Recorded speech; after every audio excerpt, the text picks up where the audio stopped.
ድምጼ ኃይለኛ ስለወቅ እንስልኝ።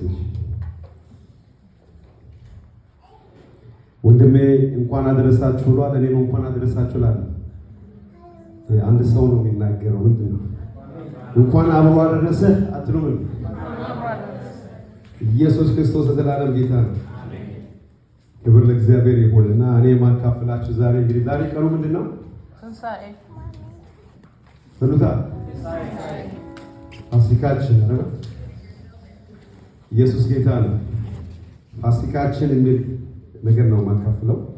ፋሲካችን በሚል ርዕስ እንካፈላለን። እግዚአብሔር ይባረክ። ፋሲካችን ማን እንደሆነ በመጨረሻው ላይ እንግዲህ ሲጠቀለል ይታወቃል ማለት ነው። ፋሲካ ምን ማለት ነው የሚል ነገር እሱን እናገራለን። ቀጥሎ አመጣጡ ምን እንደሆነ ባጭሩ እናገራለን። ከዛ በኋላ የብሉይ ኪዳኑ አዲስ ኪዳን፣ የብሉይ ኪዳኑ ፋሲካ፣ የአዲስ ኪዳኑ ማን ነው የሚል ነገር እናገራለሁ ማለት ነው። እነዚህ ሶስቱን ነገሮች እንድትይዙልኝ እፈልጋለሁ። ክብር ለእግዚአብሔር ይሁን። አጭር ጸሎት እንጸልያለን። ሰማይ ዙፋንህ ምድር የእግር መረገጫ የሆንክ በሰማይም በምድርም ትልቅ ስፍራ ያለ አባባት ብለን የምንጠራ እግዚአብሔር ሆይ መንፈስህ በዚህ ጉባኤ ውስጥ በመካከላችን በኃይል እየተመላለሰ ስላለ ክብርህን እያየን ስለሆነ በዝማሬ ውስጥ በጸሎት ውስጥ በእያንዳንዱ እንቅስቃሴ ላይ ክብርህ እየተገለጠ ስለሆነ እናመሰግንሃለን።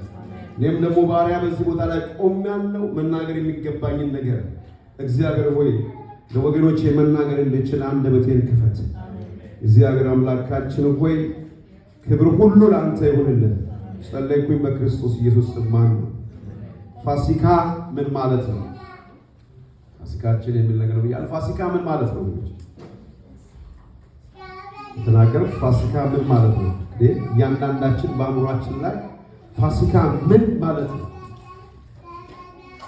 እንግዲህ ፋሲካ የሚለውን ነገር የቃሉን ትርጉም መጀመሪያ ስንመለከት ፋሲካ ማለት በዕብራይስጥ የዕብራይስጥ ቋንቋ ነው። በዕብራይስጥ ፓሳ የሚል ቋንቋ አለው። በዕብራይስጡ ፓሳ ይላል። በአማርኛው ደግሞ ስንመለከት ይሄ ፓሳ የሚለውን ስንመለከተው በአማርኛው አለፈ ማለት ነው። በእንግሊዘኛው ደግሞ ስንመለከት ይህንን ቋንቋ ፓስ ኦቨር ይባላል። ፓስ ኦቨር ማለት ምን ማለት ነው? ፋሲካ ይሄን እነዚህ ወርዶች ከያዘ አለፈ ብለን ካልን ፓስ ኦቨር ብለን ካልን ምን ማለት ነው? ከየት ነው የሚያልፈው? ለምን ይሄ ቃል መጣ? አመጣጡን እንነጋገራለን ማለት ነው። አመጣጡን ሁላችሁም እንድታውቁ እንፈልገው ዘጸአት 12 ከ1 እስከ 13 ላይ ያለውን ቃል ታወጣላችሁ። ሁላችንም በጌታ ፍቅር ጠይቃለሁ። እንግዲህ ዛሬ በፋሲካ ቀን የሚነገረው እሱ ስለሆነ እሱን እናገራለን እና ዘጸአት 12 ከ1 እስከ 13 ላይ ያለ ቃል ሁላችሁም እዛ ላይ ታወጣላችሁ። እግዚአብሔር ይባረክ። አሜን።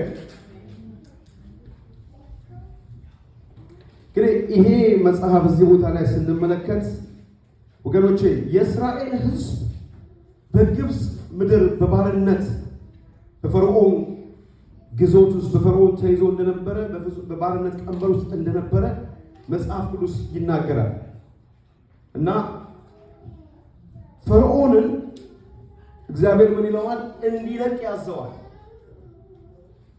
ህዝቡን እንዲለቅ ከባርነት ግዞት ውስጥ ህዝቡ እንዲወጣ 9 አይነት መቅሰፍቶችን በላዩ ላይ እንዳመጣ መጽሐፍ ቅዱስ ይነግረናል።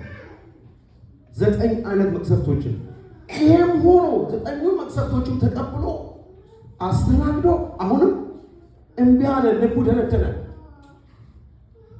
ልቡ ስለደነደነ እግዚአብሔር አምላክ ህዝቡን ከዛ ከባርነት ቀንበር መታለቅ ስለነበረበት ስለፈለገ ምን አደረገ? 10ኛ የሆነ ቅጣት አመጣ። 10ኛ የሆነ ቅጣት 9ን አልፎ 10ኛ ቅጣት መልቀቅ ስለነበረበት ማለት ነው እና ቀጠን ያለ ቀጥተኛ ትእዛዝ ለሙሴ ሲናገር እንሰማለን። ህዝቡን እንዲታደግ የጠራቸው ሙሴና አሮን የእግዚአብሔር ህዝብ ካለበት ባርነት የተመረጡ ሰዎች ናቸው። ስለዚህ ምን ይላል እዚህ ቦታ ላይ የምናየው ነገር ምንድን ነው? ነፃ ሊያወጣቸው ስለፈለገ ትእዛዝ ሰጠ። የመጨረሻ ትእዛዝ ማለት ነው። 9ኙን ጨርሶ 10ኛ ትእዛዝ ነው። 10ኛው ትእዛዝ ነው እዚህ ላይ የምናየው። ይሄ ዘጸአት 12:1-3 ላይ ያለው ይሄን ነው የምናየው። አብረን እናነበዋለን። በጣም ለአሁን ለፋሲካ የሚለውን ነገር ስንመለከት በብሉይ ኪዳን ያለውን ነገር እዚህ ላይ ነው የምታዩት። ይሄ ክፍል ማለት እና በጣም ተረዱኝ ወገኖች። ይሄ ለዛሬ ብቻ ሳይሆን ዘመን የሚሻገር ነገር ነው የምናገረው። በሕይወታችን ላይ ተጽፎ የሚቀር ነገር እና አማኞች ነን፣ መንፈሳዊ ሰዎች ነን፣ በክርስቶስ የዳንን ሰዎች ነን። ስለዚህ እውቀቱ ሊኖረን ያስፈልጋል። ምን እንደሆነ ልናውቅ ያስፈልጋል ወገኖች።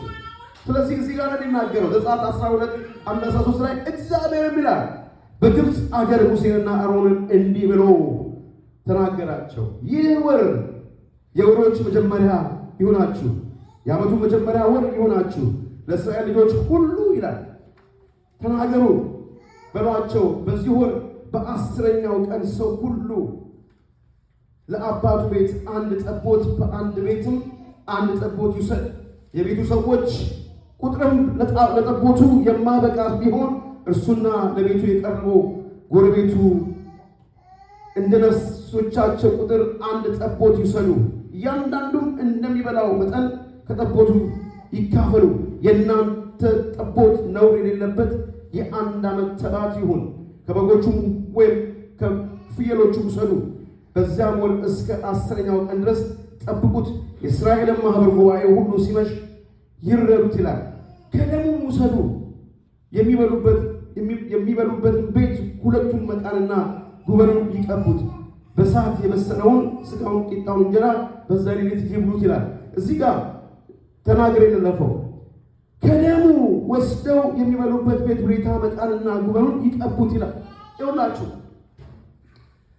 እግዚአብሔር አምላክ ይሄንን ህዝብ ከ9 ቅጣት በኋላ 10ኛ ቅጣቱን ሊያመጣ ህዝቡ መታደግ ስለነበረበት ሚስጥራዊ የሆነ ነገር ነው እዚህ ጋር ሲያስተላልፍላቸው የምናየው። መታደግ ስለነበረበት የግብፅ ህዝብ እንዳይሰማ ጠርቶ ለነሱ ለህዝቡ ብቻ እንዲነገር ምንድነው ያደረገው?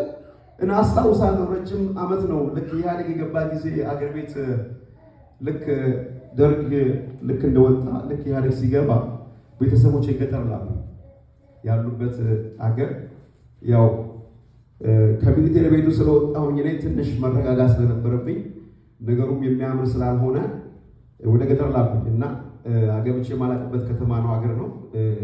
እዛ ከተማ ተላኩ ማለት ነው እና እዛ ሄጄ ለ2 ወር ለ3 ወር የተቀመጥኩት እዛ እና ማይረሳኝ የኔ አባቴ አጎቴ ማለት ነው አረዱ በጋረደና ምን አደረገ? የቤቱ መቃን አለ ግብሩ ላይ የቤቱ መቃን ብሩ ላይ እንደዚህ አድርጎ ደም ይቀባል እና ምንድነው ይሄ ደም የምትቀባው እየጠየቁት ቀና ብሎ አየኝና ምንም አልተናገረኝም። ምክንያቱም ልጅ ነው ብሎ ነው እና እነሱ በተፈጥሮ የሚያውቁት በሂስትሪ የሚያውቁት ነገር አለ እና በኋላ ወደ ጌታ ከመጣው በኋላ ይሄንን ነገር ሳነብ ለካ ይሄንን ነበር ሲያደርግ አለ። ስለዚህ ወገኖቼ እዚህ ቦታ ላይ የምናየው ከፍየሎቹና ከበጎቹ ይረዱ፣ የቤቱንም መቃን በጉበኑ ላይ ደም ይርጩ። የሞት መልአክ በመጣ ጊዜ ያንን ቤት አይቶ ያልፋል። እዛ ቤት ውስጥ ያሉ ሰዎች አይነኩም የሚል ነገር ቀጭን ትእዛዝ አስተላለፈ። ይሄንን ብለህ ለሕዝቤ ንገር አለው። ከደሙም ወስደው በሚበሉበት ቤት ሁሉ 2 መቃንና ጉበን ይቀቡት። በእሳት የተበላሸው ስጋውና ቂጣውን እንጀራ በዚች ሌሊት ይብሉ። ከመራራ ቅጠል ጋር ይበሉታል። ጥሬውን በውኃም የበሰለው ነገር ግን ከራሱ ከጭኑ ከሆድ ዕቃው ጋር በእሳት የተጠበሰውን ብሉት። ከእርሱም እስከ ጠዋት አንዳች አታስቀሩ። እስከ ጠዋትም የቀረውን በእሳትም አቃጥሉት። ወገቦቻችሁን ታጥቃችሁ ጫማችሁንም በእግሮቻችሁ በትሮቻችሁም የእጃችሁንም አድርጋችሁ እንዲህ ብሉት፣ ፈጥናችሁም ትበሉታላችሁ። እሱ የእግዚአብሔር ፋሲካ ነው። እኔም በዛች ሌሊት አደረገላችሁ። እኔም በዛች ሌሊት በግብፅ አገር አልፋለሁ። በግብፅም አገር ከሰው እንስሳ ድረስ በኵሩን ሁሉ እገድላለሁ። በግብፅም አማልክት ሁሉ ላይ እፈርድባቸዋለሁ። እኔ እግዚአብሔር ነኝ። ደሙም አለችሁበት ቤቶች ምልክት ይሆንላችኋል። ደሙን ባየ ጊዜ ከእናንተ አልፋለሁ። እኔም የግብፅን ሀገር በመታው ጊዜ መቅሰፍቱ ለጥፋት አይመጣባችሁም ብሎ ትእዛዝ አስተላለፈ። ሕዝቡን ሊታደግ ስለፈለገ ይሄ ነው። ደሙ ስለተቀዳ ደሙን አይቶ ስላለፈ ፓስኦቨር የሚለው የመጣበት ከዚህ ነው። አለፈ ብለን የምንለው ይሄ ነው። ይሄ ፋሲካ መጨረሻ ላይ ወደ መጨረሻው ክፍል 14 ላይ ስትመለከቱ እዚሁ ክፍል ላይ ይህን ይላል፣ ቀን መታሰቢያ ይሁንላችሁ፣ ለእግዚአብሔር በዓል ታደርጉታላችሁ፣ ለልጆቻችሁ ሥርዓት ሆኖ ለዘላለም ታደርጉታላችሁ ብሎ ትእዛዝ አስተላለፈ። እግዚአብሔር አምላክ የተባረከ ይሁን። ይሄ ከፈርዖን እጅ ሊታደግ እግዚአብሔር የፈለገበት 10ኛው ቅጣት ይሄ ምን ሆነ? ፋሲካ ተባለ። እግዚአብሔር የተባረከ ይሁን። ወገኖቼ እስራኤላውያን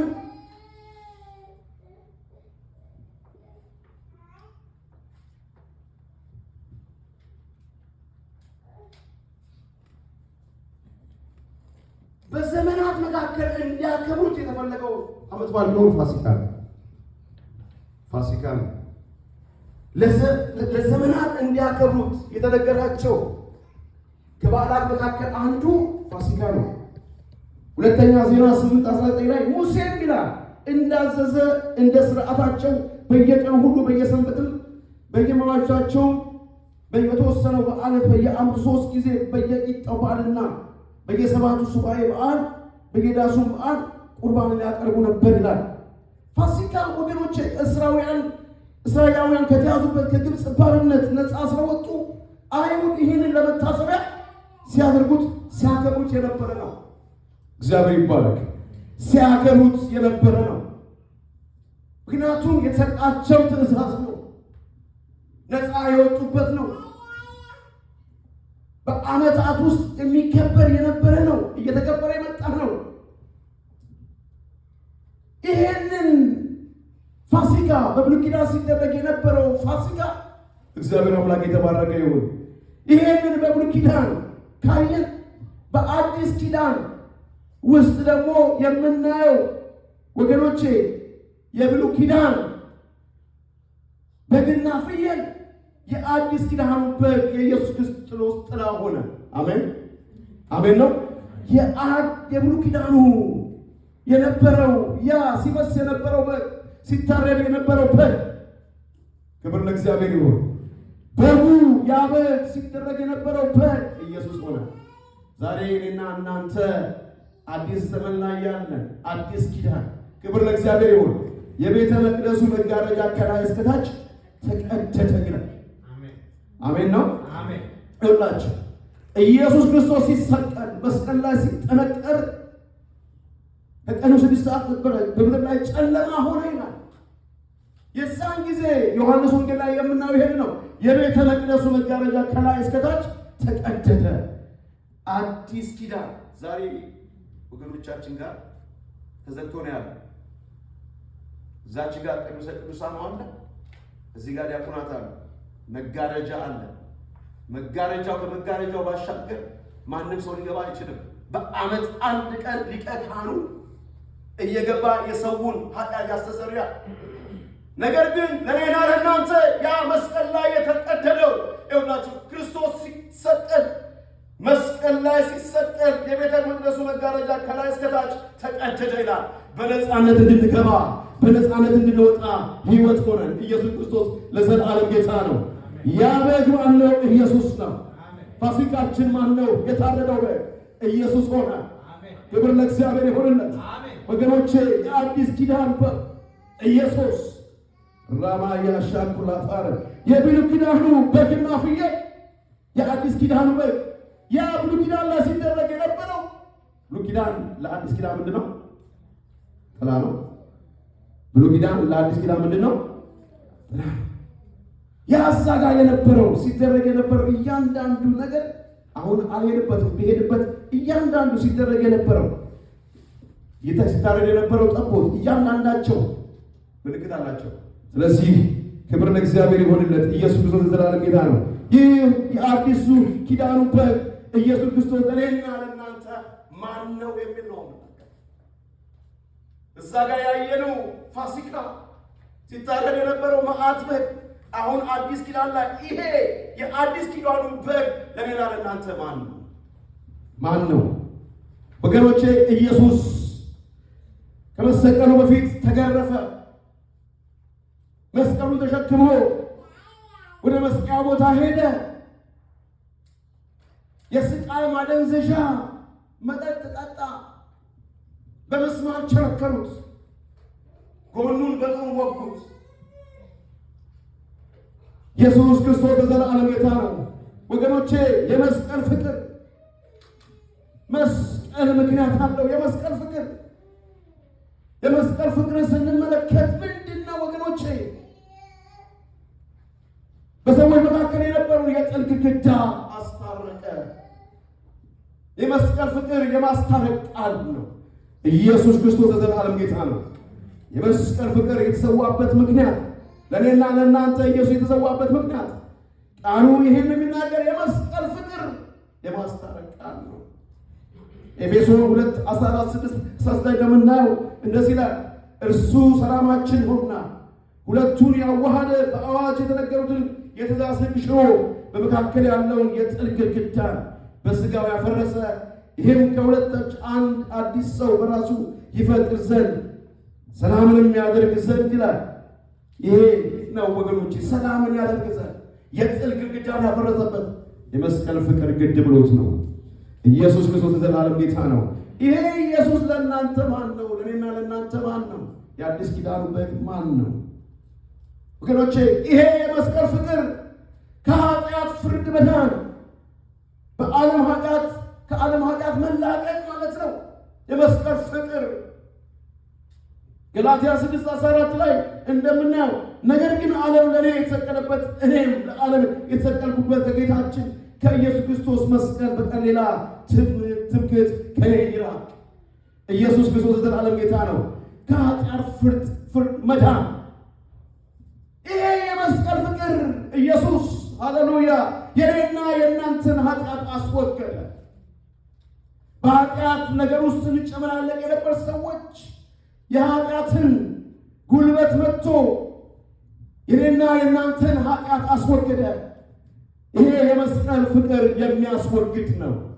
ኢየሱስ ክርስቶስ ዘላለም ጌታ ነው።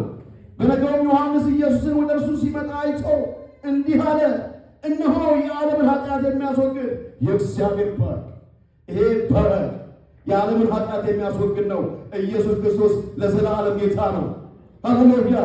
ይሄ የአዲስ ኪዳኑ በግ የኃጢአትን የሚያስወግድ ክብር ለእግዚአብሔር ይሁን። ይሄ የመስቀል ፍቅር ወገኖቼ ከሕግ እርግማን የዳንበት የሕግ ክስ የተሰረዘበት ነው። በእንጨት የሚሰቀል ሁሉ የተረገመ ነው ተብሎ ተጽፏልና ክርስቶስ ለእኛ እርግማን ሆነ ከሕግም እርግማን ዋጀን ይላል ገላትያ 3:13 ላይ። ከሕግ እርግማን ተዋጅተናል። ኢየሱስ ክርስቶስ ዘላለም ጌታ ነው። ይሄ የመስቀል ፍቅር ወገኖቼ የአዲስ ኪዳኑ በግ ይሄ ነው ወገኖቼ። ኢየሱስ ክርስቶስ ሞቶ አልቀረም። መቃብሩን ፈንቅሎ ተነስቷል። እስቲ አሜን ነው። መቃብሩን ፈንቅሎ ተነስቷል። ያ ሲሆን የነበረው ተቀብሮበት አልቀረም። መቃብሩን ፈንቅሎ ተነስቷል። ኢየሱስም ትንሣኤና ሕይወት እኔ ነኝ፣ የሚያምን ቢሞት እንኳን ሕያው ይሆናል። ሃሌሉያ! ሕያው ይሆናል። ትንሣኤና ሕይወት እኔ ነኝ፣ የሚያምን ቢኖር እንኳን ሕያው ይሆናል። ክርስቶስ ኢየሱስ ክርስቶስ ለዘላለም የተባረከ ይሁን። ኢየሱስ ክርስቶስ የተሰቀለበት ሳምንት ወገኖቼ መጽሐፍ ቅዱስ እንዳነበብነው የፋሲካ ሳምንት ነበር ይላል። እርሱም ነውርና እድፍ ሳይኖርበት የእግዚአብሔር በግ ሆኖ ደሙን ስላፈሰሰልን ፋሲካችን ተባለ።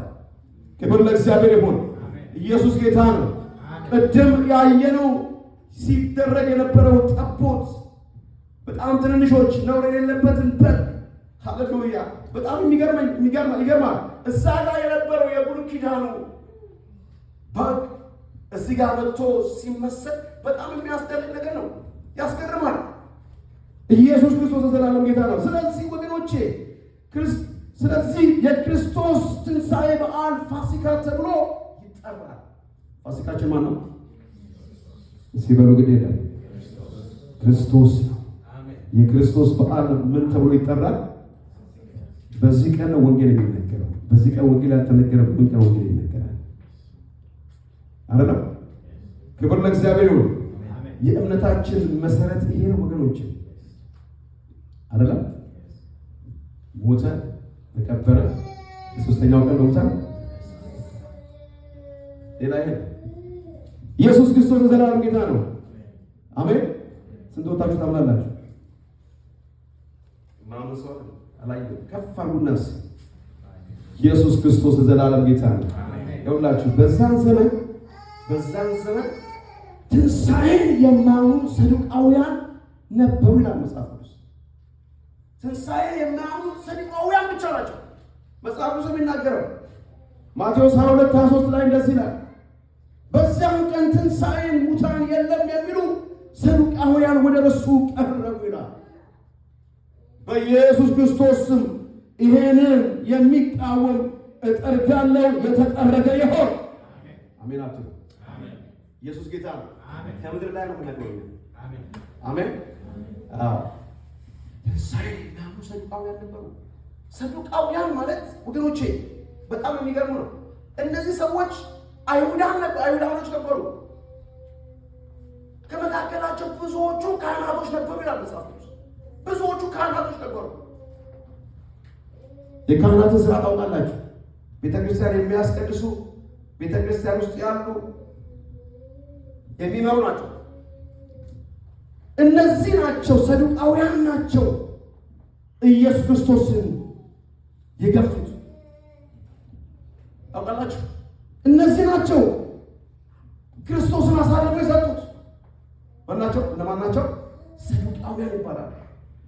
በጣም የሚገርም ነው። በጣም እንድንጠነቀቅባቸው መጽሐፍ ቅዱስ ይነግረናል። ገባ ብላችሁ ታነቡ እንድንጠነቀቅባቸው አስረግጦ ይናገራል። ክርስቶስን አሳልፈው የሰጡ በኋላም ደግሞ ሐዋርያትን ሲያሳድዱ የነበሩ ናቸው። ከወንጌል በስተጀርባ እየሄዱ የሚያሳድዱ ሰዱቃውያን ናቸው። ኢየሱስ ክርስቶስ የዘላለም ጌታ ነው። ክብር ሁሉ ለእግዚአብሔር ይሁን። እኛ ግን ክርስቶስን እናመልካለን። የሞተውን እናመልካለን። ከሞት የተነሳውን እናከብራለን። ኢየሱስ ጌታ ነው። አሜን። ሐዋርያቶች ወገኖቼ ጌታ ከተገለጠላቸው በኋላ በኢየሱስ ትንሣኤ አልተጠራጠሩ። የስብከታቸው መሰረትም እሱ ነበረ። ከዚያም የተነሳ ወገኖች መከራ ተቀበሉ። ምክንያቱም የስብከታቸው መሰረት ማን ሆነ? ኢየሱስ ሆነ። የታረደው በግ ሆነ። ፋሲካ ሆነ። መቃወም መጣባቸው፣ ስደት መጣባቸው። ኢየሱስ ሲሰበክ፣ የታረደው ሲሰበክ ተቃውሞ ይመጣል። ሐዋርያቶች ይሄን የደረሰባቸው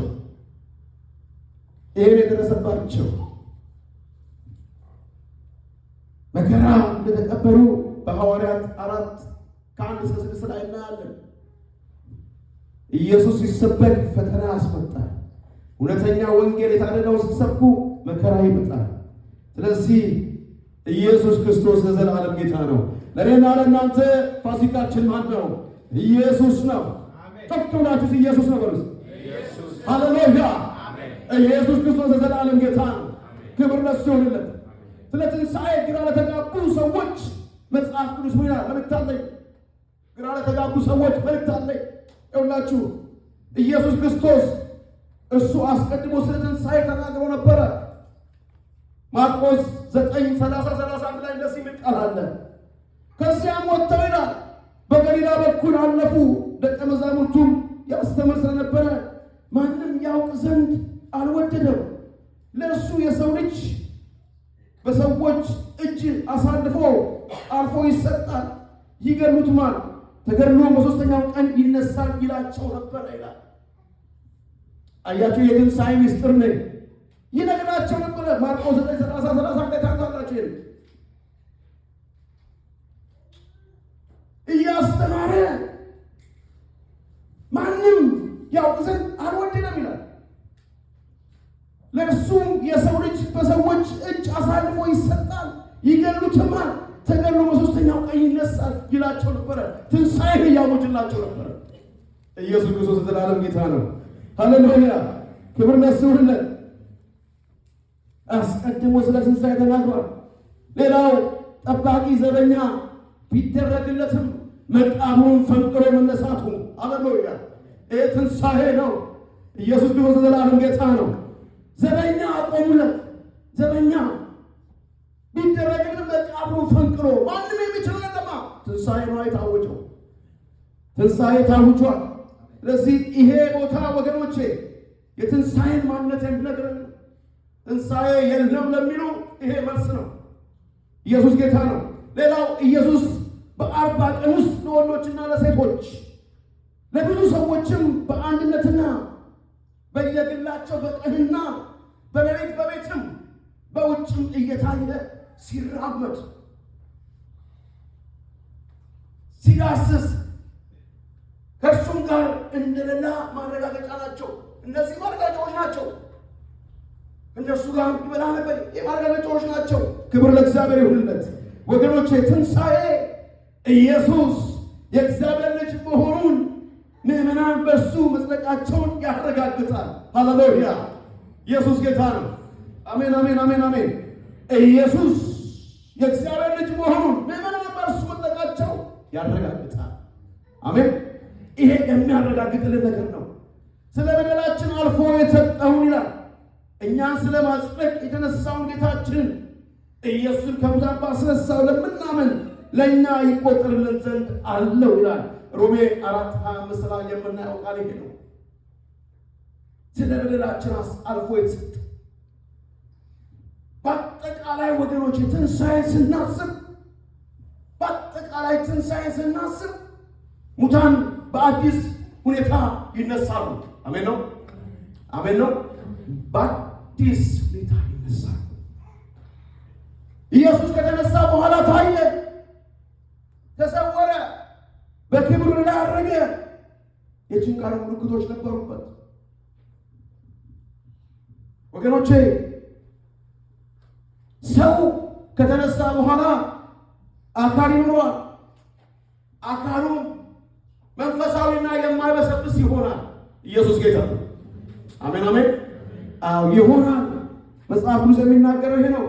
ስለዚህ ምዕመናን በክርስቶስ ደግሞ ምጽአት መልካም ያደርጉ ለሕይወት ትንሣኤ ክፉ ያደረጉ ደግሞ ለፍርድ ትንሣኤ ይነሳሉ ይላል መጽሐፍ የሚነግረን ይሄን ነው። በዮሐንስ ወንጌል 5:28-29 ላይ ይሄን ይናገራል። መልካም ያደረጉ ለበጎ ነገር፣ ክፉ ያደረጉ ደግሞ ለፍርድ ትንሣኤ ይነሳሉ። ስለዚህ አንድ አማኝ በምድር ላይ ሳለ ወገኖቼ በክርስቶስ ሆኖ የትንሣኤውን ተካፋይ ሆኗል። በአዲስ ሕይወት ይኖራል ይላል መጽሐፍ ቅዱስ ሮሜ 6:4-11 ላይ የሚናገር ይሄን ነው። ሞት በሰው በኩል ስለመጣ ትንሣኤ ሙታን በሰው በኩል ሆኗል። አሜን ነው፣ አሜን ነው። ይሄንን ነው አለስ አንድ ጊዜ ሞት በሰው በኩል ስለመጣ በጥቅል ግን ተቀበለ ትንሣኤ ሙታን በሰው በኩል ሆኗል። አንደኛ ቆሮንቶስ 15:21 ላይ የሚናገር ይሄ ነው። ሞትን በሚመስል ሞት ከእርሱ ጋር ከተባበርን ትንሣኤውን በሚመስል ትንሣኤ ደግሞ ከእርሱ ጋር እንተባበራለን። ሮሜ 6:5 ላይ የሚናገር ይሄ ነው። ትንሣኤ ሙታንስ ከሌለ ክርስቶስ አልተነሳምን? አንደኛ ቆሮንቶስ 15:13 ላይ የሚናገረው ይሄንን ነው። ክብር ለእግዚአብሔር ይሁን። ኢየሱስ ተነስቷል። ኢየሱስ ተነስቷል። ሃሌሉያ ሃሌሉያ። ትንሣኤ ሆኗል። ሞቶ አልቀረም። የምናመልከው የኔና የእናንተ ጌታ እኛ ሙት አምላክ አናመልከው። ድልን አድርጎ የተነሳ በሕይወት ያለ የሚኖር ሃሌሉያ ኢየሱስ ጌታ። ለዚህ እኮ ነው ሕይወት የበዛል። ሞቶ የቀረ ቢሆን ኖሮ ሕይወታችን ራሱ ሙት ነው። ነገር ግን አይደለም፣ ሕይወት ያለው ጌታ ነው። አሜን አሜን አሜን። ክብር ለእግዚአብሔር ይሁን። ኢየሱስ ክርስቶስ እግዚአብሔር አብ ኢየሱስ ክርስቶስ በምድር ላይ ነበረ። እኔ እሄዳለሁ አጽናኙ መንፈስ ቅዱስንም እልክላችኋለሁ፣ ዳግመኛም ለፍርድ እመጣለሁ። መንፈስ ቅዱስ በመካከላችን አለ። ይህ መንፈስ ቅዱስ ሕይወት ያለው መንፈስ ነው። ድንዛዜ ያለበት መንፈስ አይደለም። እህቶቼ ወንድሞቼ፣ የደነዘዘ መንፈስ አይደለም። እኔና እናንተ ጋር ያለው ሕይወት ያለው ነው። ነፃ ያወጣን። ክብር ለእግዚአብሔር ይሁንለት። ሃሌሉያ።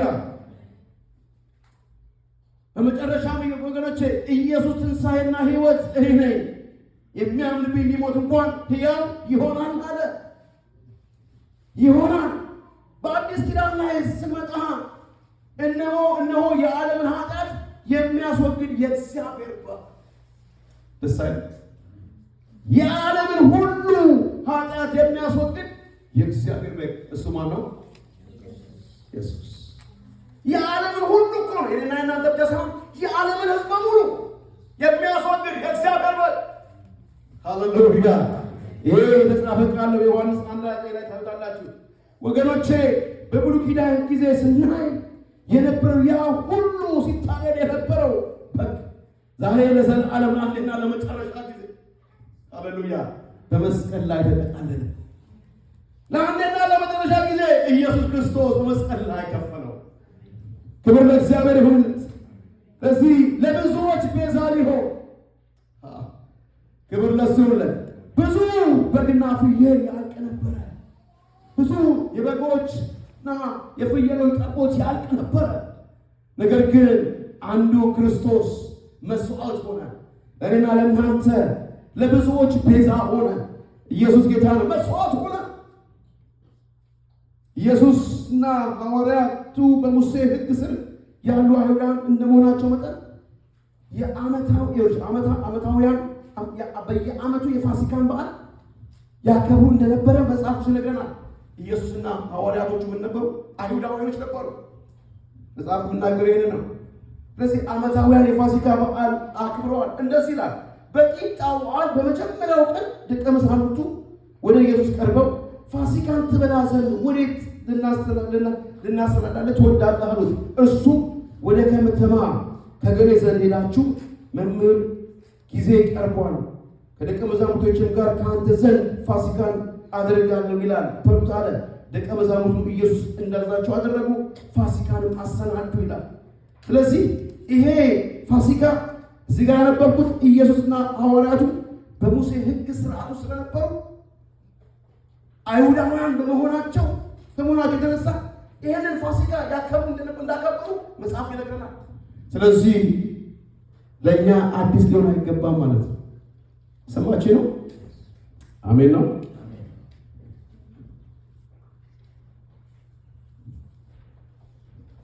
ደቀ መዛሙርቱ ኢየሱስ እንዳዘዛቸው አደረጉ፣ ፋሲካንም አሰናዱ ይላል ማቴዎስ 26 17 19 ላይ ያንን ትእዛዝ አስተላለፈ።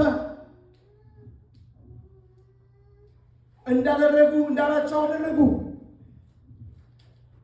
በዚህ ወገኖቼ ይህንን በዓል ለመጨረሻ ጊዜ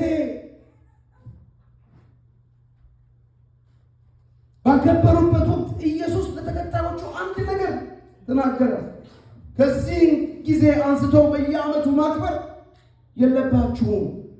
በዓል ማለት የጌታን እራት ይሄን ማክበር የለባችሁ ብሎ ካለ በኋላ የጌታን እራት አቋቋመላቸው። በየዓመቱ የወስዱ የነበሩት ይሄንን ነገር ትቶ ካሁን በኋላ እዛ ቦታ ላይ ተናገረ ነው። አንደኛ ቆሮንቶስ 11:4 ሐሳብ ማለት ትችላላችሁ። ከበሉ በኋላ የመጨረሻው ቃል ለነሱ ጥሎላቸው ያለፈው የጌታ እራት ነው። እስቲ አሜን ነው፣ አሜን ነው፣ ሃሌሉያ። እንጀራንም አንስቶ አመሰገነ፣ ቆርሶም ሰጣቸውና ስለ እናንተ የሚሰጠው ሥጋዬ ይሄ ነው፣ ይሄን ለመታሰቢያዬ አድርጉት አለ። እያለ አንደኛ ቆሮንቶስ 11:24 ላይ እናንተ አንብቡት። የመጨረሻው ጥሎላቸው ያለፈው የመጨረሻው ፋሲካ ካደረገ በኋላ በጌታ ራት እንዲተሳሰቡ ይህንን የጌታ ራት አቋቁሞ አለፈ። ወገኖቼ ለኃጢአታችን ሌላ የበግ ደም አይፈስም።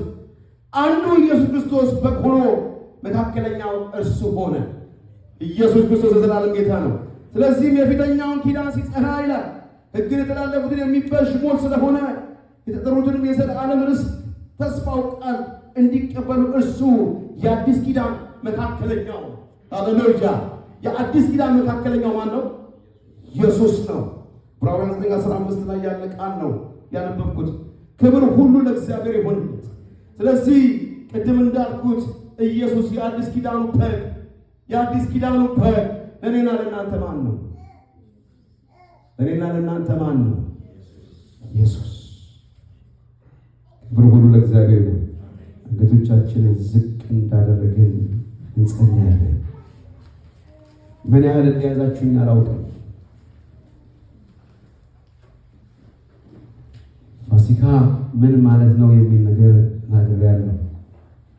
ፋሲካ ዛሬ ሰዎች ቢጠይቁን ፋሲካ ምንድን ነው ብሎ ቢሉን ትርጉሙ ምንድን ነው ብሎ ቢሰጡን የምሰጠው ነገር አለ። አለፈ። ፓስ ኦቨር።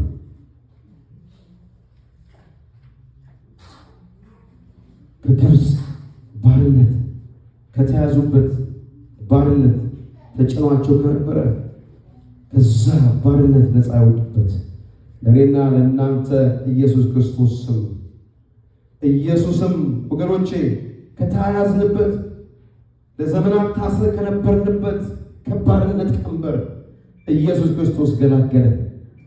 የማይቻለው ሆነ። ነገሮቻችን ሁሉ በእሱ ተቋጩ።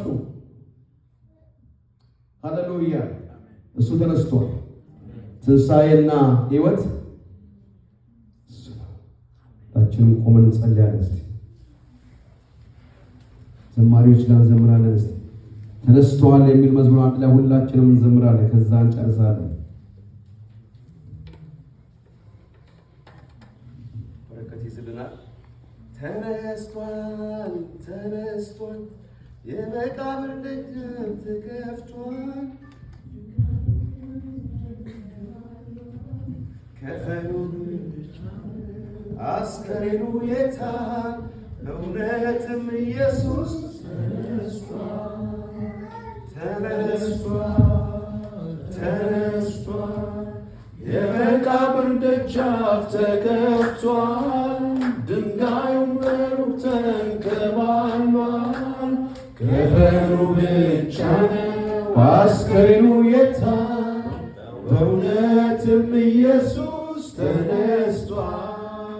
ተነስቶ እያጨበጨብን እንዘምራለን። ተነስቷል፣ የመቃብር ደጃፍ ተከፍቷል፣ ድንጋዩ ከሩቅ ተንከባሏል፣ ከፈኑ ብቻ ነው አስከሬኑ የታል?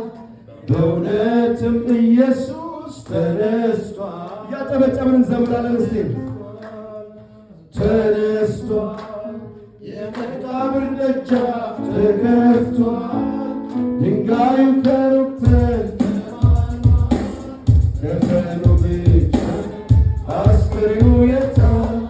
በእውነትም ኢየሱስ ተነስቷል፣ ተነስቷል፣ ተነስቷል፣ የመቃብር ደጃፍ ተከፍቷል። ለምን ዘምሮን እያጨበጨብን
ያፈረው መስቀል ላይ ሲሰዋ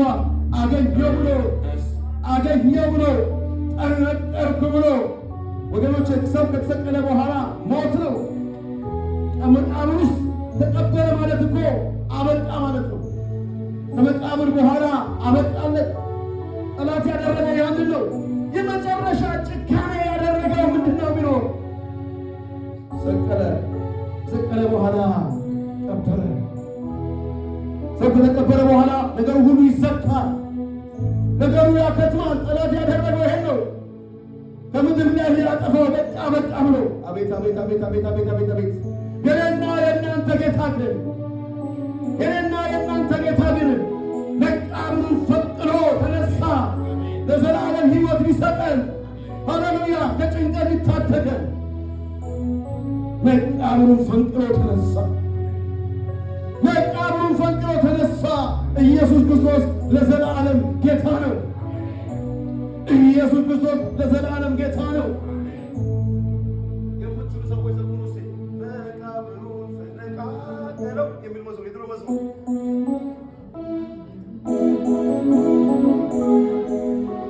ሃሌሉያ። የመጨረሻ 2-3 ጊዜ ዘምረን እናበቃለን።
በሕይወታችን ላይ በዘመናችን ላይ በየቀኑ እንድናስብ እግዚአብሔር ሆይ የሞትከውን አንተን፣ በመስቀል ላይ የጠነከርከውን አንተን ዕለት ከዕለት በሕይወታችን ላይ እንድናስበው ይሄ ፍቅር እንዲገባ እግዚአብሔር ሆይ ገብቶን እንድናመልክ መረዳት በላያችን ላይ እንዲሆን ፋሲካችን ኢየሱስ